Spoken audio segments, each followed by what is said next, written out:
अस्सलामु अलैकुम वरहमतुल्लाहि वबरकातुह। इन्नल हम्दलिल्लाहि वस्सलातु वस्सलामु अला रसूलिल्लाह। इन्नल्लाहा तआला वाहिदुन ला शरीका लह वला शय्या मिस्लुहु वला रद्दा लिक़ज़ाइहि वला मुअक्किब लिहुक्मिह वला गालिब लिअम्रिह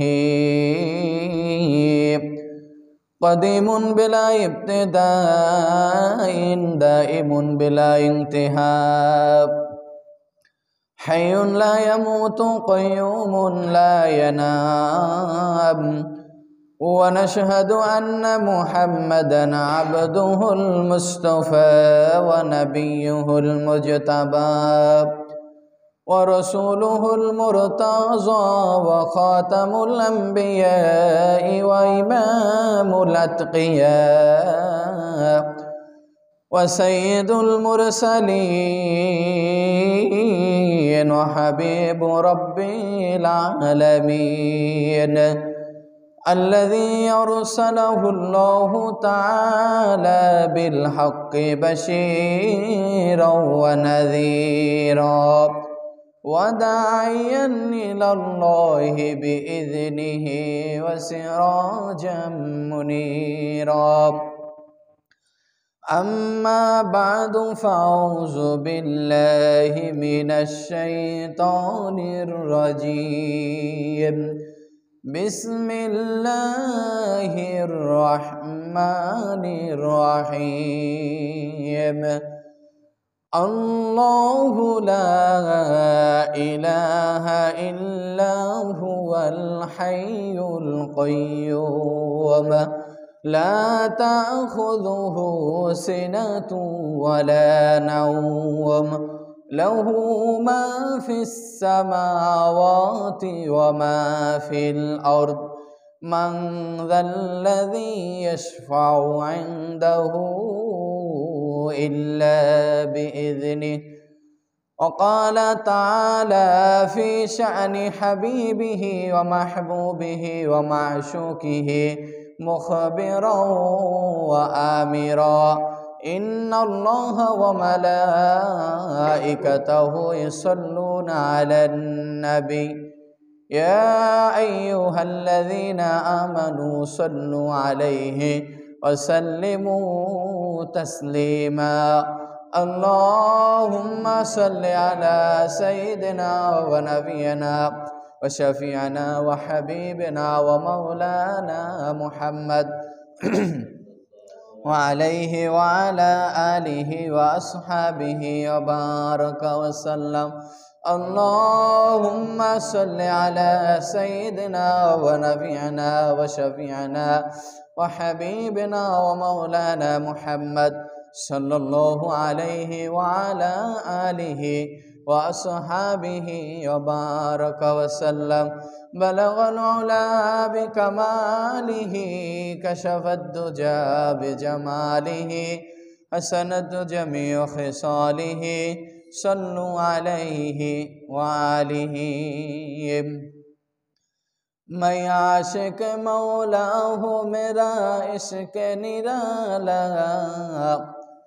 मैं आशिक मौला हूँ मेरा इश्क निराला ए जुमला जहाँ जिसकी तजल्ली से उजाला ए जुमला जहाँ जिसकी तजल्ली से उजाला। अल्हम्दुलिल्लाह। सम्मानित मुअज्जज मुहताराम मुसल्लिन इकराम, আল্লাহ সুবহানাহু ওয়া তাআলার দরবারে লক্ষ কোটি শুকরিয়া, যেই মহান মালিক আমাদেরকে সুস্থতার সাথে দীর্ঘ এক সপ্তাহের পরে 2024 ইংরেজি সাল বিদায়ের পরে 2025 সাল শুরু, 2025 সালের সর্বপ্রথম জুমা এবং আরবি মাস অনুযায়ী রজব মাসের প্রথম জুমা।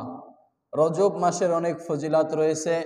সেই রজব মাসের প্রথম জুমা আদায়ের জন্য আল্লাহ সুবহানাহু ওয়া তাআলা আমাদেরকে আগে আগে মসজিদে আসার মতো তৌফিক দিয়েছেন, কবুল করেছেন, সুস্থ রেখেছেন। আল্লাহ সুবহান ওয়া তাআলার দরবার আমরা কালিমাতুশ শুকর সকলেই পড়ে নিই আলহামদুলিল্লাহ। রজব মাস অনেক সম্মানী মাস। এই মাসে আল্লাহ রব্বুল আলামিনের পক্ষ থেকে অনেক ফজিলাতের কথা হাদিসে বর্ণনা রয়েছে। যাই হোক, আল্লাহ নবী সাল্লাল্লাহু আলাইহি ওয়াসাল্লাম আমাদেরকে রজব মাসে একটা দোয়া শিখিয়েছেন। এই দোয়াটা আল্লাহ নবী রজব মাসে এবং শাবান মাসে বেশি বেশি পাঠ করতেন। আল্লাহুম্মা, আমরা সকলেই পড়ি, আল্লাহুম্মা বারিক লানা ফি রজাবা ওয়া শাবানা ওয়া বাল্লিগনা রমাদান।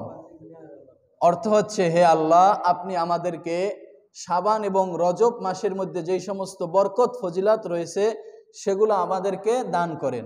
অবাল্লিগনা রমাদান, এবং আমাদেরকে রমজান পর্যন্ত পৌঁছাইয়া দেন, অর্থাৎ আমাদের হায়াতকে রমজান পর্যন্ত পৌঁছাইয়া দেন। সকলে বলি সুবহানাল্লাহ। কি কারণে? যাতে করে আমরা রমজান মাস পেয়ে আল্লাহ সুবহানাহু ওয়া তাআলার কিয়ামুল লাইল এবং সিয়ামুন নাহার করতে পারি। সকলে বলি সুবহানাল্লাহ। আর কিয়ামুল লাইল আর সিয়ামুন নাহার করতে পারলে আল্লাহ সুবহানাহু ওয়া তাআলা আমাদের পিছনের গুনাহ কি করে দিবেন? মাফ করে দিবেন। এই জন্য রজব মাসে এই দোয়াটা এবং শাবান মাসে এই দোয়াটা বেশি বেশি পাঠ করা। যাই হোক, সম্মানিত মুআজ্জাজ মুহতারাম মুসল্লিয়ান ইকরাম, আজকে আমরা আলোচনা করব সূরা বাকারার 255 নম্বর আয়াত, যেই আয়াতকে বলা হয় আয়াতুল কুরসি। এই আয়াতুল কুরসির তাফসির করব ইনশাআল্লাহ। আয়াতুল কুরসি একটি আয়াত। এই একটি আয়াতের ভিতরে 10টি বাক্য আছে। কয়টি বাক্য? 10টি বাক্য। আয়াত কয়টা? একটা। বাক্য কয়টা? 10টা। এই 10টা বাক্য থেকে আমরা আজকে 5টা বাক্য সম্পর্কে আলোচনা করব ইনশাআল্লাহ।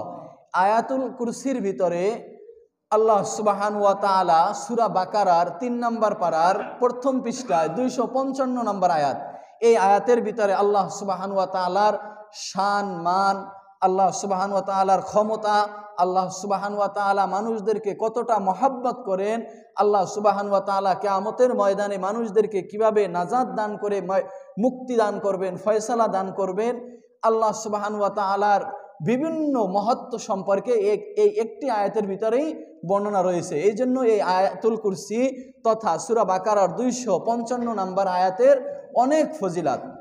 এই আয়াতুল কুরসি সম্পর্কে আবু যর রাদিয়াল্লাহু তাআলা আনহু রাসূল সাল্লাল্লাহু আলাইহি ওয়াসাল্লামের কাছে জানতে চাইলেন, হে আল্লাহর রাসূল, কোরআনের সবচেয়ে সর্ববৃহত্তম এবং সর্বগুরুত্বতম, সর্বশ্রেষ্ঠ এবং গুরুত্বপূর্ণ আয়াত কোনটি?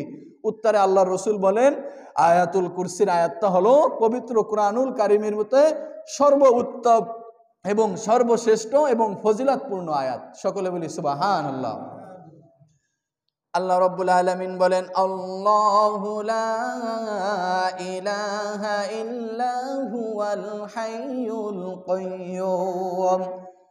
আল্লাহু লা ইলাহা ইল্লা, এই আয়াতের তাফসীর হলো লা মা'বুদা বিহাক্কিন ফিল ওজুদ, অর্থাৎ আমার আল্লাহ এত বড় পাওয়ারফুল আল্লাহ, এত বড় ক্ষমতাসীন আল্লাহ, লা মা'বুদা বিহাক্কিন ফিল ওজুদ, আল্লাহর মতো আল্লাহ বাস্তবে পক্ষে আর কোনো মাবুদ, আর কোনো ক্ষমতাশীল ব্যক্তি, আর কোনো পূর্ব দুনিয়ার ভিতরে আল্লাহ রব্বুল আলামিন সৃষ্টি করেন নাই। কোনো মানুষ যে ইবাদত করবে এরকম ইবাদত করার মতো ব্যক্তি আল্লাহ সুবহানাহু ওয়া তাআলা দুনিয়াতে সৃষ্টি করেন নাই।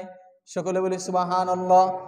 লা মা'বুদা, কোনো মাবুদ নাই, বিহাক্কিন ফিল ওজুদ, বাস্তবের পক্ষে, বাস্তবে কি আল্লাহ যেই ক্ষমতাশীল পাওয়ারফুল মাওলা, যেই শান, এই যেই মানের মাওলা, যেই ক্ষমতাশীল পূর্ব, এরকম ক্ষমতাশীল ব্যক্তি দুনিয়ার বুকে যারাই যত মাবুদকে, নিজের মন গড়া মাবুদকে বানিয়ে তারা শ্রেষ্ঠ বানিয়ে ইবাদত করতেছে, এগুলো খালি খালি বেহুদা।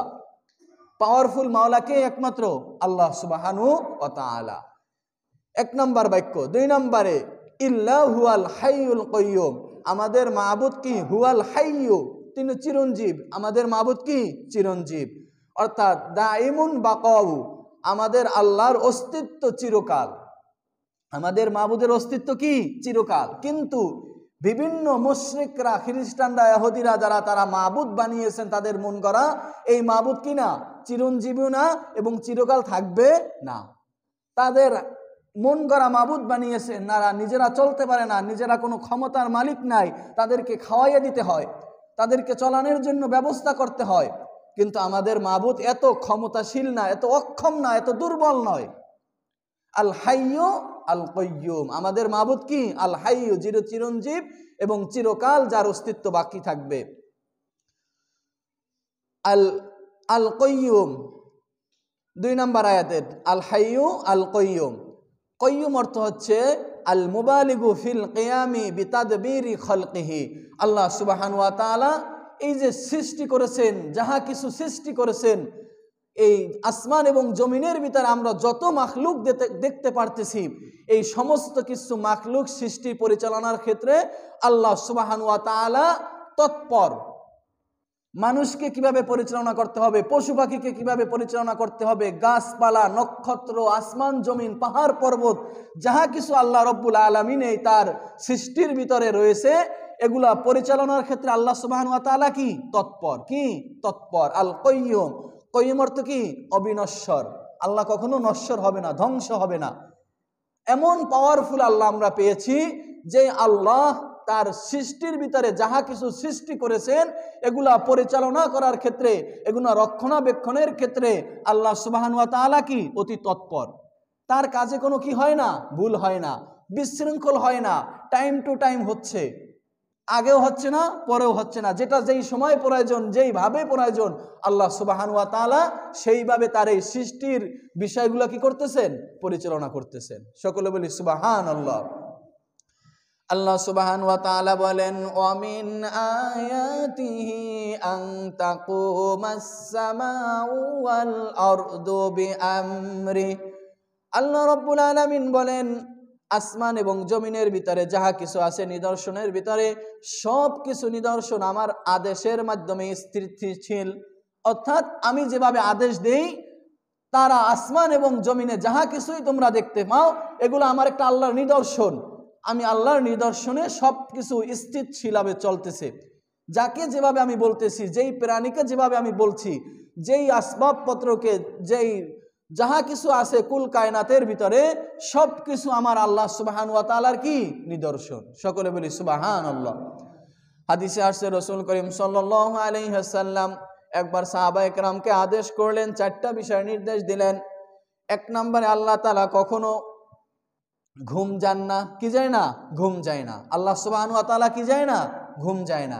এই আয়াতের তাফসীর হলো 3 নম্বর আয়াতের 3 নম্বর বাক্য। আল্লাহ রব্বুল আলামিন বলেছেন, লা তাখুযুহু সিনাতু ওয়ালা নাউম। আল্লাহ রব্বুল আলামিন তাকে কখনো সিনাতুন মানে ঝিমানি, তন্দ্রা, ওয়ালা নাউম, আল্লাহ সুবহানাহু ওয়া তাআলাকে ঝিমানি এবং ঘুম কখনো কি করে না? স্পর্শ করে না। আমরা মানুষ ক্লান্ত হয়ে যাই কাজ করতে করতে, আবার আমাদের ঘুমের প্রয়োজন, বিশ্রামের প্রয়োজন।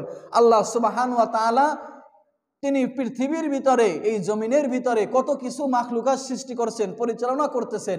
এই পরিচালনা করতে গিয়ে আল্লাহ সুবহানাহু ওয়া তাআলা কখনো কি না?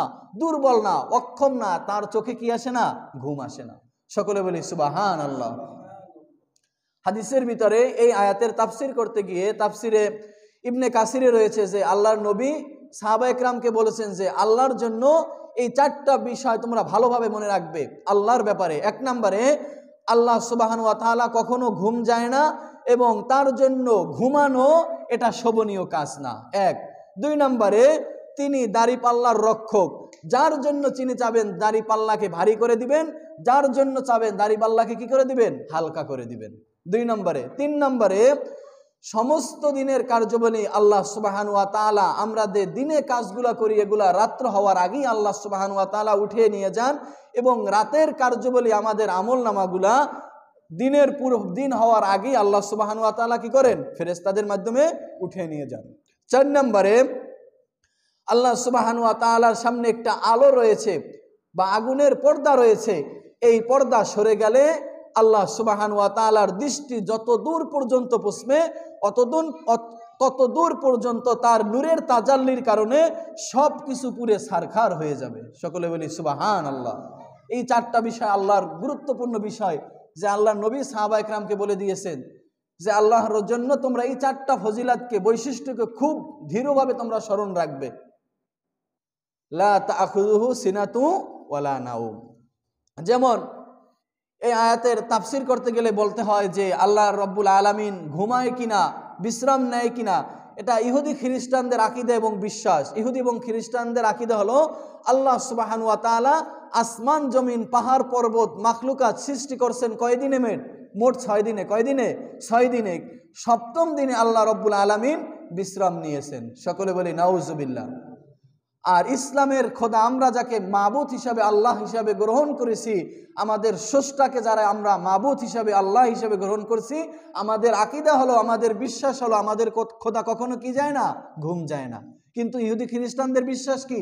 আল্লাহ সুবহানাহু ওয়া তাআলা 6 দিনে সবকিছু সৃষ্টি করে সপ্তম দিনে কি নিয়েছেন? বিশ্রাম নিয়েছেন। সকলে বলি নাউজুবিল্লাহ। আল্লাহ সুবহানাহু ওয়া তাআলার জন্য নিদ্রা যাওয়া এবং ঘুম যাওয়া এবং ঝিমানি তন্দ্রা আসা এটা আল্লাহর শানের এবং আল্লাহর মানের কি খেলাফ। আল্লাহর যে বৈশিষ্ট্য রয়েছে, যে মর্যাদা রয়েছে, এখন যদি আমরা বলি আল্লাহ ঘুম যায়, নিদ্রা যায়, বিশ্রাম যায়, তাহলে এটা আল্লাহকে কি মনে হবে? অপারক মনে করা হবে। কারণ কি? আল্লাহরও বিশ্রাম প্রয়োজন আছে মানুষের মতো। নাউজুবিল্লাহ, এটা হতে পারে না। 3 নম্বর বাক্য। 4 নম্বর বাক্য আল্লাহ সুবহানাহু ওয়া তাআলা বলেন লাহু মা ফিস সামাওয়াতি ওয়া মা ফিল আরদ।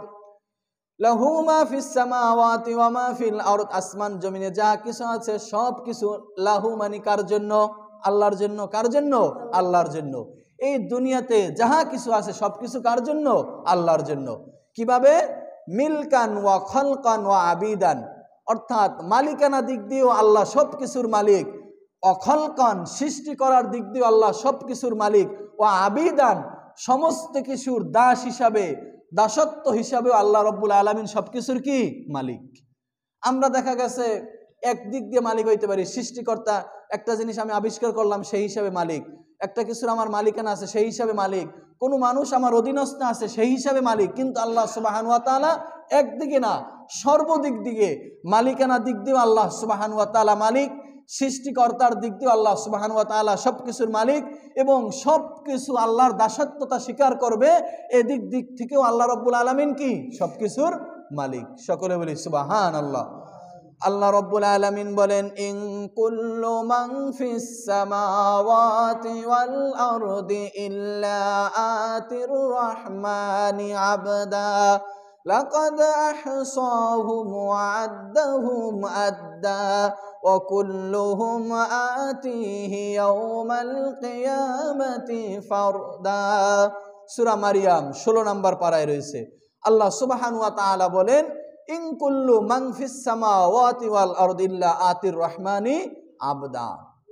আসমান এবং জমিনে যাহা কিছুই দেখো না কেন সব কিছু ইল্লা আতির রহমানি আবদা, আল্লাহ সুবহানাহু ওয়া তাআলার কাছে, তোমাদের প্রভু রহমানের কাছে ফিরে আসতে হবে। সকলে বলি সুবহানাল্লাহ। কেউ আল্লাহর কাছে ধরা ছাড়া কার রক্ষা নাই। সকলকে তাদের সমাপ্তির সময় আল্লাহ সুবহানাহু ওয়া তাআলার কাছে ফিরে আসতে হবে। লাকাদ আহসাহুম ওয়া আদ্দাহুম আদ্দা।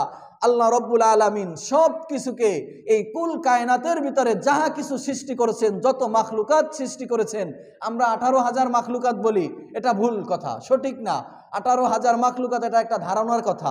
এর থেকেও বেশিও হতে পারে, কমও হতে পারে, বেশি হওয়ারই সম্ভাবনা বেশি।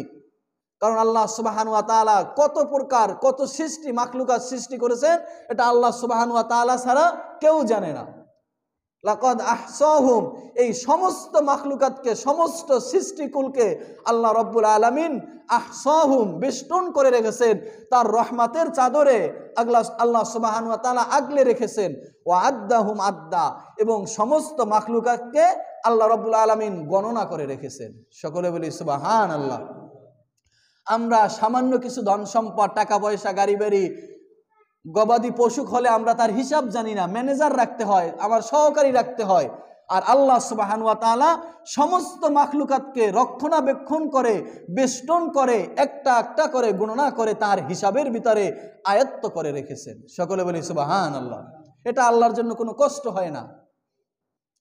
আল্লাহ রব্বুল আলামিন বলেন ওয়া কুল্লুহুম আতিহি ইয়াওমাল কিয়ামাতি ফারদা। অতঃপর হাসরের ময়দানে সকলকে আমার কাছে আসতে হবে ফারদা, মানে একা একই। কে কে? একা একই আসতে হবে। একা একই আল্লাহ সুবহানাহু ওয়া তাআলার কাছে সমস্ত মাখলুকাত আসবে, তার হিসাব নেবেন। হিসাবের পর ফয়সালা হলে ফারিকুম ফিল জান্নাহ ও ফারিকুম ফিস সাইর, কারো স্থান জান্নাতে, কারো স্থান কোথায়? জাহান্নামে। প্রত্যেকটা মানুষ, প্রত্যেকটা মাখলুকাত আল্লাহর কাছে একা একই আসতে হবে, হিসাব দিতে হবে। 4 নম্বর আয়াত, 4 নম্বর বাক্য, 5 নম্বর বাক্য, মান যাল্লাযী ইয়াশফাউ ইনদাহু ইল্লা বিইযনি। মান যাল্লাযী ইয়াশফাউ ইনদাহু, কে আছে এমন ব্যক্তি সুপারিশ করবে আল্লাহ সুবহানাহু ওয়া তাআলার কাছে, ইল্লা বিইযনি, তবে ওই ব্যক্তি করতে পারবে যেই ব্যক্তিকে আল্লাহ সুবহানাহু ওয়া তাআলা অনুমতি দান করবেন। কি করবেন? অনুমতি দান করবেন। মান যাল্লাযী আই লা আহাদুন, কোন ব্যক্তি নয়, ইয়াশফাউ সুপারিশ করবেন, ইনদাহু আল্লাহর কাছে, ইল্লা তবে বিইজনি আল্লাহর অনুমতি ক্রমে। কার অনুমতি ক্রমে? আল্লাহর অনুমতি। কেউ সুপারিশ করতে পারবে না, তবে পারবে ওই সমস্ত ব্যক্তিরা যাদেরকে আল্লাহ কি দিবেন? অনুমতি দিবেন। লাহু ফিহা, লাহু ফিহা অর্থ হচ্ছে সুপারিশের জন্য অনুমতি। সুপারিশের জন্য অনুমতি আল্লাহ সুবহানাহু ওয়া তাআলা যাদেরকে দান করবেন তারাই কি করতে পারবেন? হাসরের ময়দানে আল্লাহ রাব্বুল আলামিনের কাছে কি করতে পারবেন? সুপারিশ করতে পারবেন। এ সম্পর্কে আল্লাহ রাব্বুল আলামিন বলেন, ওয়া কাম মিন মালাকিন ফিস সামাওয়াতি লা তুগনি শাফাআতুহুম শাইআ ইল্লা মিন বা'দি আইয়াযানাল্লাহু লিমান ইয়াশাউ ওয়া ইয়ারদা। সূরা নাজম 27 নম্বর পারার 26 নম্বর আয়াতে রয়েছে। আল্লাহ সুবহানাহু ওয়া তাআলা বলেন, ওয়া কাম মিন মালাকিন ফিস সামাওয়াতি লা তুগনি শাফাআতুহুম শাইআ, আসমান এবং জমিনের ভিতরে অসংখ্য অগণিত ফেরেশতা রয়েছে, লা তুগনি শাফাআতুহুম শাইআ, তাদের সুপারিশ আমি আল্লাহ রাব্বুল আলামিনের কাছে কোনো উপকারে আসবে না, কোনো কাজে আসবে না, কোনো ফলপ্রসূ হবে না, ইল্লা মিন বাদি, তবে ওই সময়ের পরে আইয়াযানাল্লাহু লিমান ইয়াশা, আমি আল্লাহ রাব্বুল আলামিন যাদের ব্যাপারে সুপারিশ করার অনুমতি দিব, ওয়ারদা, এবং যাদের ব্যাপারে আমি আল্লাহ রাব্বুল আলামিন কি থাকবো? সন্তুষ্ট থাকবো, খুশি থাকবো। যাদের ব্যাপারে আমি আল্লাহ সুবহানাহু ওয়া তাআলা খুশি থাকব এবং যাদেরকে আমি সুপারিশ করার জন্য অনুমতি দিব, এই সমস্ত ফেরেশতা এবং বিভিন্ন মানুষ যখন আল্লাহ রাব্বুল আলামিন যাদেরকে অনুমতি দেবেন তারাই কেবল কি করতে পারবে? সুপারিশ করতে পারবেন। সকলে বলি সুবহানাল্লাহ। লিমান ইয়াশা মানে সুপারিশ করার জন্য আল্লাহ যাদেরকে অনুমতি দিবেন, যাদেরকে চাবেন, ইচ্ছা করবেন, এটা হচ্ছে উদ্দেশ্য। আর ওয়ারদা দ্বারা উদ্দেশ্য হচ্ছে মাখলুক।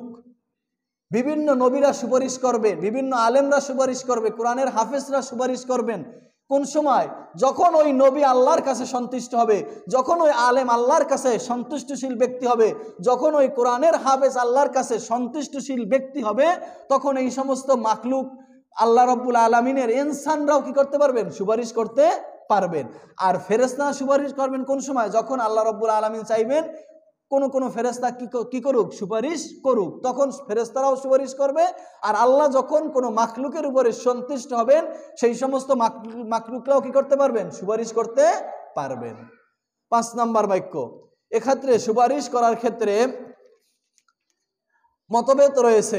দেখেন, শাফাআতের ব্যাপারে খ্রিস্টান যারা রয়েছে তাদের আকীদা হলো হযরত ঈসা আলাইহিস সালাম, হযরত কে? ঈসা আলাইহিস সালামের শাফাআতে কুবরা করবেন। তাদের বিশ্বাস হলো ঈসা আলাইহিস সালাম আল্লাহর পুত্র। ওয়াকালাতিল ইয়াহুদু উযাইরুন ইবনুল্লাহ ওয়াকালাতিন নাসারা মাসীহ ইবনুল্লাহ। নাসারারা বিশ্বাস করে কি? ঈসা আলাইহিস সালাম কি? আল্লাহর পুত্র, আল্লাহর কি? পুত্র। সকলে বলেন নাউজুবিল্লাহ। এই বিশ্বাস করার কারণে তারা মনে করেন যে কিয়ামতের ময়দানে হযরত মুহাম্মদ আমাদের নবী যে সুপারিশ করবেন, বড় সুপারিশ, এটা তারা বিশ্বাস করে না। তারা বিশ্বাস করে তাদের নবী ঈসা আলাইহিস সালামের সুপারিশ করবেন, বড় সুপারিশ।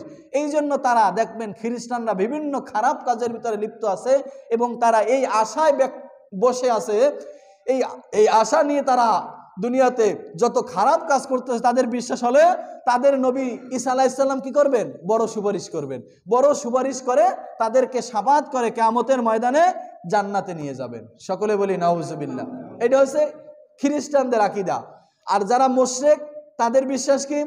তাদের বিশ্বাস হলো যে এই কিয়ামতের ময়দানে যে সুপারিশ করা হবে, এটা হচ্ছে একটা মিথ্যা বানোয়াট কথা। কারণ এই সুপারিশ করা, কিয়ামতের ময়দানে নাজাত দেওয়া, এটা আল্লাহ তাআলার গুণ। এই গুণে কোনো নবীকে, কোনো ব্যক্তিকে, কোনো বান্দাকে গুণান্বিত করা যাবে না। এটা কাদের বিশ্বাস? মুশরিক যারা। কারা? কি? মুশরিক। তারা মনে করে সুপারিশ কেউ করতে পারবে না, কোনো নবী রাসূল, কোনো আলেম, কোনো ব্যক্তি সুপারিশ করতে পারবে না। এই সুপারিশ করা এবং নাজাত দেওয়াটা কার গুণ? আল্লাহর গুণ। কার গুণ? আল্লাহর গুণ। কিন্তু ইসলামের আকীদা হলো, মুসলমান ধর্মের আকীদা এবং বিশ্বাস হলো যে আল্লাহ রব্বুল আলামিন শাফাত, আল্লাহ রব্বুল আলামিনের সুপারিশ, এটা আল্লাহর উপরে সীমাবদ্ধ না এবং ঈসা আলাইহিস সালামের উপরও কি না? সীমাবদ্ধ না। মুসলমানদের আকীদা এবং বিশ্বাস হলো আল্লাহ সুবহানাহু ওয়া তাআলা বিভিন্ন বান্দাকে কিয়ামতের ময়দানে তার আমলনামা, মিজানে আমলনামা মাপার পরে, দাড়িপাল্লা করার পরে যাদের আমলনামা ভারী হবে তারা জান্নাতে চলে যাবেন, আর যাদের আমলনামা হালকা হবে উম্মতে মুহাম্মাদিয়ার পক্ষ থেকে আমাদের নবী সাল্লাল্লাহু আলাইহি ওয়াসাল্লাম তার গুনাহগার উম্মতকে সুপারিশ করে জাহান্নাম থেকে জান্নাতে নিয়ে যাবেন। সকলে বলি সুবহানাল্লাহ। এটা শুধু এই আয়াতের তাফসিরও না, আমাদের নবী যে সুপারিশ করবেন এটা বুখারী, মুসলিম এবং মিশকাত শরীফ বিভিন্ন হাদিসের কিতাবেও রয়েছে যে আমাদের নবী কি করবেন? সুপারিশ করে উম্মতে মুহাম্মাদিয়াকে কোথায় নিয়ে যাবেন? জান্নাতে নিয়ে যাবেন। যাই হোক, এই সম্পর্কে একটা হাদিস বলি। বুখারী এবং মুসলিমে হাদিসটা রয়েছে, কিয়ামতের দিন যখন শুরু হবে মানুষ ভয়ে উৎকণ্ঠিত হয়ে যাবে, মানুষ ভয়ে দৌড়াদৌড়ি ছুটাছুটি করতে থাকবে, কোথায় যাবে, কোথায় পালাবে, কার কাছে যাবে। মানুষ দলবদ্ধ হয়ে সর্বপ্রথম আদম আলাইহিস সালামের কাছে দৌড়ে মানুষ যাবে। তারা বলবে, আপনি আমাদের আদি পিতা, আপনি আমাদেরকে এই বিপদ থেকে, এই মুসিবত থেকে সুপারিশ করেন, নাজাতের ব্যবস্থা করেন। আদম আলাইহিস সালাম মানুষদেরকে পাঠিয়ে দেবেন যে না, আমার পক্ষে সুপারিশ করা সম্ভব না। আমি কিয়ামতের সর্বপ্রথম আল্লাহর এক বিধানকে লঙ্ঘন করেছিলাম, আমার নিজের চিন্তা আমি নিজে বাঁচি না, তোমাদেরকে সুপারিশ কিভাবে করব? তোমরা ইব্রাহিম আলাইহিস সালামের কাছে যাও, তোমাদের জাতির পিতা। মানুষ সকলে দলবদ্ধ হয়ে ইব্রাহিম আলাইহিস সালামের কাছে যাবে। ইব্রাহিম আলাইহিস সালামকে কাছে গিয়ে তারা সুপারিশের জন্য বলবে, আমাদেরকে এই কঠিন বিপদ থেকে আপনি আমাদেরকে সুপারিশ করে নাজাতের একটা ব্যবস্থা করে দেন। ইব্রাহিম আলাইহিস সালাম বলবে যে না, আমার পক্ষে সুপারিশ করা সম্ভব না, তোমরা বরং মুসা আলাইহিস সালামের কাছে যাও। মুসা আলাইহিস সালামের কাছে সকল মানুষ যাবে, মুসা আলাইহিস সালাম তাদেরকে ফিরিয়ে দিবেন।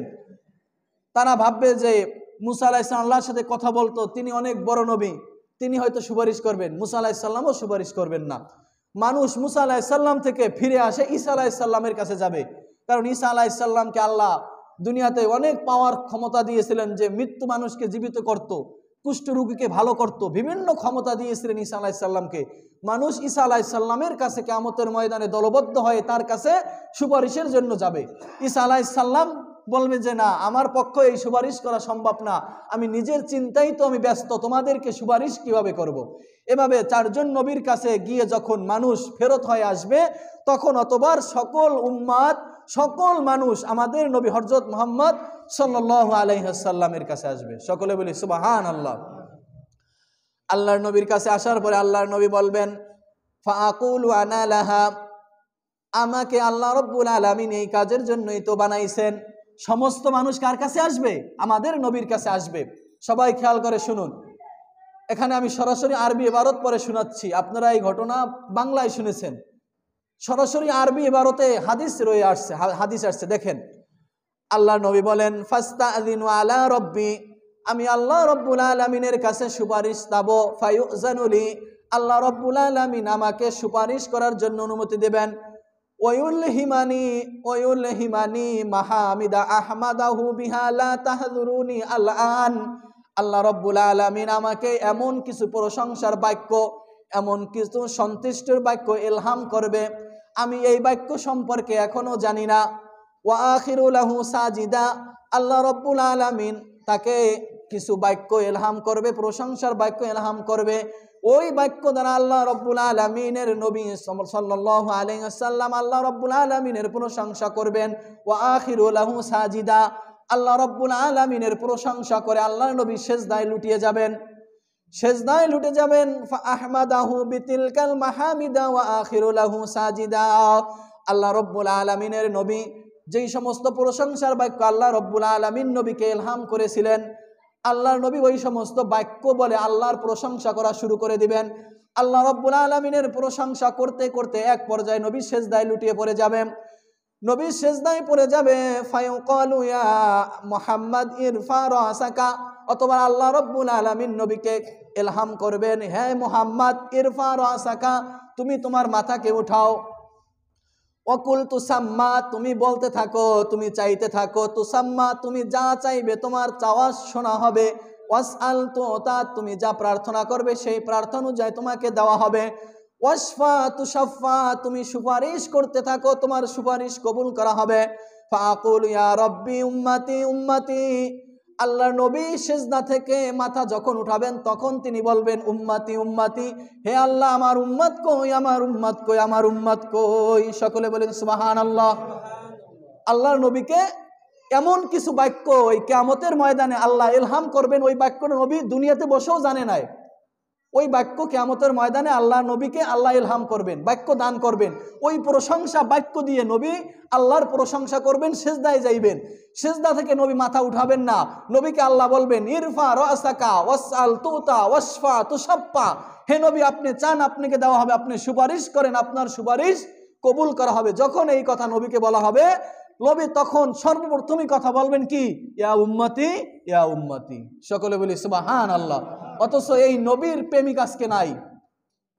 যেই নবী সকল উম্মত, সকল নবীরা যেখানে সমস্ত উম্মতকে সোখান বলে দূর করে দিবে, সেই জায়গায় আমাদের নবী সকল উম্মতকে গ্রহণ করবেন এবং সিজদায় পড়ে যাবেন।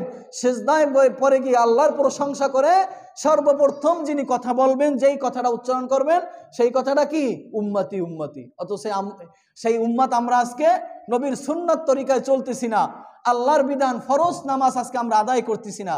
সামান্য একটু শীতের কারণে আমরা ফজরের নামাজ আজকে মুসল্লি নাই। অথচ হাদিসের ভিতরে আসছে যে আল্লাহর কাছে শীতের সময় কষ্ট করে যে উজুটা করেন, ফজরের নামাজ আদায় করা হয়, ওই সময় সবচেয়ে আল্লাহর কাছে বেশি প্রিয় ইবাদত হচ্ছে ফজরের নামাজ ঠান্ডা পানি দিয়ে উজু করে নামাজ আদায় করা। সকলে বলি সুবহানাল্লাহ। অথচ আমরা আরামে ঘুম যাই। দুনিয়ার কষ্ট কতদিন, অল্প কিছুদিন, আর আখিরাতের সুখ স্থায়ী সুখ। যাই হোক, তখন নবী মাথা উঠাইবেন, মাথা উঠানোর পরে বলবেন উম্মতি উম্মতি। ফায়ুকালু ইনতালিক ফাখরিজ, আল্লাহ নবীকে বলে হে নবী, বলা হবে হে নবী আপনি যান, ফাখরু যেমন বের করে নিয়ে আসেন। কাদেরকে বের করে নিয়ে আসেন? গুনাহগার উম্মত, যাদের জন্য জাহান্নাম অবধারিত হয়ে গেছেন, তাদেরকে আপনি বের করে নিয়ে আসেন, তাদেরকে বাছাই করে নিয়ে আসেন। আজকে আপনি তাদেরকে সুপারিশ করবেন, আপনার সুপারিশ কি করা হবে? কবুল করা হবে। দেখেন আল আউয়ালু, এক নম্বর নবী সুপারিশ করবেন কাদেরকে? দেখেন, মান কানা ফি কলবিহি মিসকালা শাইরাতিন মিনাল ঈমান। এক নম্বরে নবী সুপারিশ করবেন ওই সমস্ত ব্যক্তিদেরকে যাদের অন্তরে একটা জবের দানা পর্যন্ত ঈমান আছে। জব বুঝেন, সামান্য ছোট একটা দানা পরিমাণ যাদের ঈমান আছে, তাদেরকেও নবী সুপারিশ করে জাহান্নাম থেকে জান্নাতে নিয়ে আসবেন। সকলে বলি সুবহানাল্লাহ। এক নম্বর পর্যায়ের সুপারিশ। এই সুপারিশ করার পরে এদেরকে নিয়ে আসবেন, তারপর আবার নবী সিজদায় পড়ে যাবেন। সিজদায় পড়ে আবার নবী আল্লাহর প্রশংসা শুরু করে দিবেন যে আল্লাহ আমার গুনাহগার উম্মত তো এখনো অনেক বাকি আছে, আমি তো প্রথম পর্যায়ের সুপারিশ করলাম, এখনো তো অনেক গুনাহগার উম্মত বাকি আছে, তাদের সুপারিশ করে আমি কি জান্নাতে নিব না? তখন নবী আবার সিজদায় যাবে, আবার হুবহু আল্লাহর রসুলকে আল্লাহ বলবেন যে ঠিক আছে তুমি সুপারিশ করতে থাকো, তোমার সুপারিশ কবুল করা হবে। দ্বিতীয় পর্যায়ে নবী সুপারিশ করবেন কাদেরকে? মান কানা ফি কলবিহি মিসকালু যাররাতিন আও খারদালিম মিনাল ঈমান। ওই সমস্ত ব্যক্তিদেরকে আল্লাহর নবী সুপারিশ করবেন যাদের অন্তরে সরিষা অথবা অনুপরিমাণ ঈমান থাকবে। আল্লাহর নবী দ্বিতীয় পর্যায়ে ওই সমস্ত ব্যক্তিদেরকে সুপারিশ করে জাহান্নাম থেকে জান্নাতে নিয়ে আসবেন। সকলে বলি সুবহানাল্লাহ। প্রথম পর্যায়ের ঈমান একটু বেশি ছিল, জবের দানা এটা একটু বড়, তারপর সরিষার দানা এটা মানে আরো ছোট। সরিষার দানা পরিমাণ যাদের অন্তরে ঈমান আছে, আল্লাহকে আল্লাহ বলে স্বীকার করছে, নবী মুহাম্মদ সাল্লাল্লাহু আলাইহি ওয়াসাল্লামকে নবী বলে সাক্ষ্য দিয়েছেন, তাদেরকে আল্লাহ নবী দ্বিতীয় পর্যায়ে সুপারিশ করে জাহান্নাম থেকে জান্নাতে নিয়ে আসবেন। দ্বিতীয় পর্যায়ে। তিন নম্বর পর্যায়ে আল্লাহর নবী দ্বিতীয় পর্যায়ের সুপারিশ করে যখন মুসলমানদেরকে, ঈমানদারদেরকে যাদের অন্তরে সামান্য সরিষা পর্যন্ত ঈমান আছে, তাদেরকে জাহান্নাম থেকে জান্নাতে নিয়ে আসবেন আল্লাহর নবী। তারপর আবার তৃতীয় পর্যায়ে সিজদায় পড়ে যাবে। সিজদায় পড়ে যাবে, আল্লাহ রব্বুল আলামিনের প্রশংসা করতে থাকবে। আল্লাহ রব্বুল আলামিন বলবেন ইরফা রাসাকা, হে নবী আপনি আপনার মাথা উঠান, ওয়াকুল তুসাম্মা আপনি বলতে থাকেন, আপনার বলা আজকে শ্রবণ করা হবে, ওয়াসআল তুতাকা আপনি আল্লাহর কাছে চাইতে থাকেন, আপনার চাওয়া আল্লাহ কবুল করবেন। এভাবে তৃতীয় পর্যায়ে আল্লাহ নবী যখন সেজদায় পড়ে যাবেন, 3 নাম্বার পর্যায়ে তৃতীয় পর্যায়ে নবী সুপারিশ করবেন ওই সমস্ত ব্যক্তিদেরকে, মান কানা ফি কলবিহি আদনা আদনা আদনা মিসকালা হাববাতিন খরদালিম মিনাল ঈমান। তৃতীয় পর্যায়ে ওই সমস্ত মানুষদেরকে আল্লাহ নবী সুপারিশ করবেন যাদের অন্তরে ক্ষুদ্র থেকে ক্ষুদ্র ক্ষুদ্র থেকে ক্ষুদ্র, হাদিসে 3 বার কথা উল্লেখ করছে আদনা আদনা আদনা, অর্থাৎ সরিষার দানার থেকেও ছোট দানা পরিমাণ যাদের অন্তরে ঈমান আছে। তৃতীয় পর্যায়ে আমাদের নবী ওই সমস্ত মানুষদেরকে সুপারিশ করে কিয়ামতের ময়দানে জাহান্নাম থেকে জান্নাতে নিয়ে আসবেন। সকলে বলি সুবহানাল্লাহ। সহিহ হাদিস দিয়ে বয়ান করতেছি। বলবেন যে হুজুর এটা জাল হাদিস নাকি? না, জাল হাদিস না, সহিহ হাদিস, বুখারী মুসলিমে আছে। 3 নাম্বার পর্যায়ে নবী ওই সমস্ত মানুষদেরকে সুপারিশ করে জান্নাতে নিয়ে আসবেন যাদের অন্তরে সরিষার থেকেও ক্ষুদ্র থেকে ক্ষুদ্রতম ঈমান থাকবে, এদেরকে সুপারিশ করে জান্নাতে নিয়ে আসবেন। আল্লাহর নবী এই 3 নাম্বার পর্যায়ে সুপারিশ করে জাহান্নাম থেকে জান্নাতে নিয়ে আসবেন। তারপরও দেখবেন কিছু মানুষ এখনো জাহান্নামে রয়েছে। আল্লাহর নবী আবার সেজদায় পড়ে যাবেন। আল্লাহর নবী চতুর্থ পর্যায়ে সেজদায় পড়ে যে আল্লাহর প্রশংসা করতে থাকবে। আল্লাহর নবীকে আবার বলা হবে ইরফা রাসাকা ওয়াসআল তুসাম্মা, হে নবী আপনি মাথা উঠান, সুপারিশ করেন। আল্লাহর নবী এবার বলবেন ইয়া রাব্বি ইযানলি ফামান ক্বালা লা ইলাহা ইল্লাল্লাহ। এবার আল্লাহর নবী বলবেন হে আল্লাহর রাসূল আমাকে এই পরিমাণ অনুমতি দেন যারা বলছে মান ক্বালা লা ইলাহা, যারা শুধু এতটুকু কথা বলছে লা ইলাহা ইল্লাল্লাহ, তাদেরকে সুপারিশ করে জাহান্নাম থেকে জান্নাতে নিয়ে আসার মতো শক্তি সুপারিশ করার আপনি আমাকে অনুমতি দান করেন। সকলে বলি সুবহানাল্লাহ। যারা শুধু এই একবার কথা বলছে লা ইলাহা ইল্লাল্লাহ, এতটুকু শুধু বলছে, এদেরকেও আপনি হে আল্লাহ আপনি আমাকে এই ক্ষমতা দান করেন। যারা শুধু লা ইলাহা ইল্লাল্লাহ এই একটা কালিমা বলছে, তাদেরকেও আমি জাহান্নাম থেকে জান্নাতে নিয়ে আসবো, এতটুকু আমাকে পাওয়ার দেন, ক্ষমতা দেন। তখন আল্লাহ বলবেন ক্বালা লাইসা যালিকা লাকা, এই সুপারিশ হে নবী আমি আপনাকে দেব না, ওয়ালাকিন ইজ্জতি ওয়া জালালি ওয়া কিবরিয়াই ওয়া আজমাতি। এবার আল্লাহ রাব্বুল আলামিন বলেন আমার ইজ্জতের কসম, আমার জালালের কসম, আমার বরত্বের কসম, আমার শানের মানের কসম, লা আখরাজান্না মিনহা, অবশ্যই আমি জাহান্নাম থেকে বাইর করব মান ক্বালা লা ইলাহা ইল্লাল্লাহ, যারা জীবনে একবারও লা ইলাহা ইল্লাল্লাহ বলছে তাদেরকেও আমি জাহান্নাম থেকে জান্নাতে নিয়ে আসব। সকলে বলি সুবহানাল্লাহ। বুঝছেন ব্যাপারটা, যে আল্লাহ নবী 3 বার সুপারিশ করবেন, চতুর্থবার আল্লাহ নবী আল্লাহর কাছে এই অনুমতি চাইবেন যে যারা শুধু লা ইলাহা বলছে তাদেরকে আমি জাহান্নাম থেকে জান্নাতে নিয়ে আসবো, আল্লাহ এইরকম আমাকে পাওয়ার দেন, ক্ষমতা দেন। তখন আল্লাহ নবীকে বলবেন ক্বালা লাইসা লাকা, হে নবী এই ক্ষমতা আমি আপনাকে দেব না, বরং আমি আল্লাহ বরং নিজেই আমার ইজ্জতের কসম, আমার জালালের কসম, আমার শানের কসম, আমার মানের কসম, আমি আল্লাহ স্বয়ং যারা লা ইলাহা বলছে তাদেরকে জাহান্নাম থেকে জান্নাতে নিয়ে আসবো। সকলে বলি সুবহানাল্লাহ। সুতরাং বোঝা উচিত আল্লাহ আমাকে কত ভালোবাসে, নবী আমাদেরকে কত ভালোবাসেন। তারা আমাকে ভালোবাসতে চায়, অথচ আমরা দুনিয়াতে বসে ভালোবাসা পেতে চাই না। আল্লাহকে আল্লাহ বলে স্বীকার করি না, নবীকে নবী বলে স্বীকার করি না, আল্লাহর কাজগুলা করি না, আল্লাহর যে বিধান রয়েছে সেই বিধান আমরা পালন করি না, নবীর যে সুন্নাত তরিকায় চলার নির্দেশ রয়েছে সেই নির্দেশ আমরা কি করতেছি না, দুনিয়াতে মানতেছি না। অথচ আল্লাহর ঈমান আনার পরেই সর্বপ্রথম বিধান হচ্ছে নামাজ আদায় করা, অথচ আমরা নামাজে আজকে উদাসীন, গাফেল। বিভিন্ন আমরা ওয়াজ মাহফিল শুনি, বিভিন্ন ইসলামিক কথা শুনি, বিভিন্ন ওয়াজ মাহফিল হইতেছে শুনতেছি, শুক্রবার দিন বয়ান হইতেছে, তারপর আমরা নামাজের দিকে মানুষের মন কম। অথচ আল্লাহ রব্বুল আলামিন আমাদেরকে নাজাত দেওয়ার জন্য, মাপ দেওয়ার জন্য কত স্তর বা স্তর নবীর মাধ্যমে সুপারিশ করবেন। আল্লাহ নিজে জাহান্নাম থেকে আমাদেরকে রেহাই দিয়ে জান্নাত দিতে চান, অথচ আমরা এর থেকে কি গাফেল, অলস, উদাসীন।